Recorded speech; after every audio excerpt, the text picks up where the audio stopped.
ایک دفعہ حضرت ابراہیم بن ادھم رحمت اللہ نے ایک نوجوان کو فرمایا 5 باتیں قبول کر لو، پھر جو چاہے کرو، تمہیں کوئی گرفت نہ ہوگی۔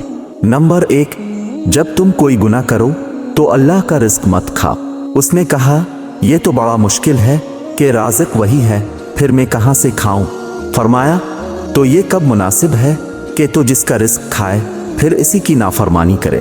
نمبر 2، اگر تو کوئی گناہ کرنا چاہے تو اس کے ملک سے باہر نکل کر۔ اس نے کہا تمام ملک ہی اس کا ہے، پھر میں کہاں نکلوں؟ فرمایا تو یہ بات بہت بڑی نامناسب ہے کہ جس کے ملک میں رہو اسی کی بغاوت کرنے لگو۔ نمبر 3، جب کوئی گناہ کرو تو ایسی جگہ کر جہاں وہ تجھے نہ دیکھے۔ اس نے کہا یہ تو بہت ہی مشکل ہے، اس لیے کہ وہ تو ہر جگہ موجود ہوتا ہے، وہ تو دلوں کا بھید بھی جانتا ہے۔ فرمایا تو یہ کب مناسب ہے کہ تو اس کا رزق کھائے اور اس کے ملک میں رہے اور اسی کے سامنے گناہ کرے۔ نمبر 4، جب موت کا فرشتہ تیری جان لینے آئے تو اسے کہو کہ ذرا ٹھہر جا، مجھے توبہ کر لینے دے۔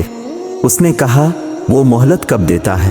فرمایا تو پھر تو مناسب یہ ہے کہ اس کے آنے سے پہلے ہی توبہ کر لے اور اس وقت کو غنیمت سمجھ۔ نمبر 5، قیامت کے دن جب حکم ہو کہ اسے دوزخ میں لے جاؤ تو کہنا کہ میں نہیں جاتا۔ اس نے کہا وہ زبردستی بھی لے جائیں گے۔ فرمایا تو اب خود ہی سوچ لے کہ کیا گناہ تجھے کرنے چاہیے۔ وہ شخص قدموں میں گر گیا اور سچے دل سے توبہ طائب ہو گیا۔